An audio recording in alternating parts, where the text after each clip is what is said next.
क्या कटा है, हमारे सबसे वरिष्ठ वहाँ पर कार्यकर्ता से कटा है। ये मेरा निर्णय था कि बड़े आला लोगों के अलावा जो व्यक्ति ने भारतीय जनता पार्टी की पिछले 40 साल से सेवा की है उसको निकाला जाए, उसका सम्मान किया जाए, उसका टीका किया जाए। कल सुरेंद्र चौरसिया जी बरियारपुर में आओ, बरियारपुर में हमारा दूसरा कार्यालय खुल रहा है, वहाँ पर खुलेगा, उसका भी आप करिए। पाचल नगर में लगभग खुल गया है, तो कोई में उस दिन खुल गया था, उस दिन बाटी बाबा थे, अन्य लोग थे। मैं यही आग्रह कर रहा हूँ, कभी इतिहास में 1 बिलियन पीपल वोट कभी किया ही नहीं, ये ऐतिहासिक एक जनमत है। उसमें मैं एक बहुत शालीन सुधरा हुआ कैंडिडेट यहाँ पर आया, आपके क्षेत्र का, आपका माटी का लाल। अगर आप लोग मेरी प्रत्याशिता पर ज़्यादा प्रकाश डालेंगे तो क्षेत्र का फायदा। इन्हीं शब्दों के साथ नमन आप लोगों का। जय हिंद, जय भारत। या समाज के लिए शहीद होता है उसका नमन करना चाहिए, लेकिन शहादत में मेरे भी पिताजी आर्मी में थे, असंख्य लोग हमारे देश के लिए शहीद हुआ है। इसका ये मतलब नहीं कि आप परिवारवाद की श्रृंखला पूरी खोल दें। आप बताइए, इंडी अलायंस में कोई सा ऐसा पार्टी हो जिसने अपने वंशज को आगे खड़ा करने के लिए कहा नहीं है। कांग्रेस उसमें सर्वप्रथम है, अगर आप लालू को देखिए उसमें सर्वप्रथम है, यहाँ पर अखिलेश भाई को देखिए वो भी सर्वप्रथम है। तो सम्मान एक अलग विषय है, लेकिन राजनीतिक रूप में परिवारवाद की जो संख्या यहाँ पर हो गई है, अपने बलबूते पे कोई आए तो मैं समझता हूँ, लेकिन ये परिवारवाद की श्रृंखला पूरे देश को हताश कर रही है। नकारात्मक सोच है, यह सब सोच सिर्फ मोदी जी के विरोध की सोच है। कोई भी सकारात्मक एजेंडा लेकर ये नहीं आया। विकसित भारत हमने लाए, महिलाओं को उत्थान हम लाए, युवाओं को शक्ति देना हम लाए, क्षेत्रीय नेतृत्व हम लाए। आप एक भी मुद्दा बताइए जिन्होंने सकारात्मक वो किया है। हर चीज़ में ये बहाना बना रहे हैं। मेरे हिसाब से जो भी शहीद हुआ है वो श्रद्धेय है, मुझे उसमें कोई दिक्कत नहीं है, लेकिन उसके बजाय उसके एक्सक्यूज देके आप मैं समझता हूँ अगर अपने क्षेत्र को आगे बढ़ाना है तो जो वर्णन मैंने देवरिया कुशीनगर का इस किताब में किया है कि पूरे देश भर में विकास हो गई है, उसी का सारांश एक तरह से मैंने किया है, ताकि आने वाले समय में सबके प्रयास, सबका विकास का कार्य जो आदरणीय मोदी जी के नेतृत्व कर रहे हैं पूरी तरह से। मैं अनौपचारिक रूप से कुछ और चीजें कहना चाहूँगा।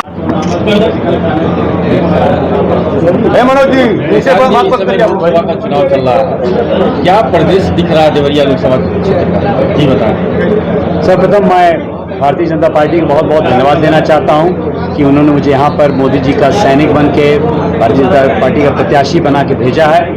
चुनाव का माहौल बहुत सकारात्मक है।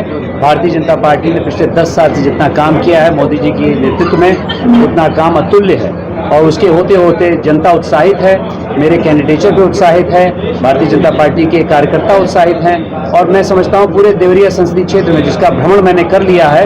एक बार पहली बार मैं जब आया रामनवमी के दिन, उस दिन भ्रमण किया और उसके बाद 5 विधानसभा का एक तूफानी दौरा किया और अभी मैं 5 मंडलों में जा चुका हूँ। तो जो मुझे आभास हो रहा है, इतना उत्साह मुझे बहुत ही कम अपने राजनीतिक जीवन में मिला है और मैं समझता हूं कि आने वाले समय में जो अमृत काल का एक वर्णन दिया है उसको भी आगे करने के लिए मेरी प्रत्याशिता बहुत महत्वपूर्ण है और भारतीय जनता पार्टी और कमल के निशान को और मोदी जी को आगे बढ़ाने के लिए बहुत बहुत महत्वपूर्ण है कि 400 पार के लक्ष्य में देवरिया संसदीय क्षेत्र एक बहुत अहम भूमिका निभाए।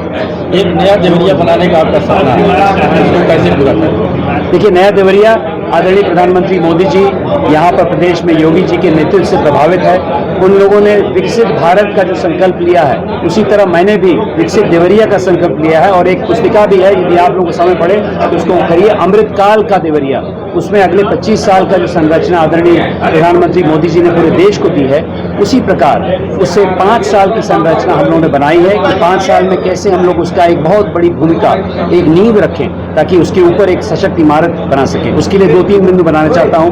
एक तो ये है कि जो सेवाएं सरकार की सब तक पहुंच रही हैं, जो विकसित भारत कार्यक्रम में मोदी जी की गारंटी है, वो तो सर्वप्रथम है। उसी के साथ साथ मैंने व्यक्तिगत रूप से प्रधानमंत्री जी ने, योगी जी ने रोजगार पे बहुत काम किया है, जो काम और भी आगे चलना है। तीसरा, जो सबके साथ सबके प्रयास की भावना में लेके आया हूँ, गणतांत्रिक ऊर्जा को जगाने की बात मैं कर रहा हूँ। वोट तो एक शुरुआत है, उसके बाद हमारे 18.6 लाख वोटर्स मेरे साथ मिलजुल के, सांसद विधायकों के साथ मिलजुल के आगे चलें, यह भी उनकी कल्पना है। महिलाओं को आगे ले जाना है, महिला प्रधान हम लोग विकास की बात कर रहे हैं। युवाओं को, युवा शक्ति आगे ले जानी है। हमारे ग्रामीण अंचल में हमारे अन्नदाता बंधु हैं, उनको आगे ले जाना है। गरीब लोगों को आगे ले जाना है। तो ज्ञान की परिभाषा आदरणीय मोदी जी ने दी है, उसको कार्यान्वित करने के लिए मैं देवरिया में तत्पर रहूंगा, दिन रात काम करूंगा। लेकिन एक बात कहूंगा कि यहाँ पर दिन रात एक व्यक्ति नहीं काम करेगा। मेरा यह मानना है कि मेरा किरदार जहाँ मन का होगा।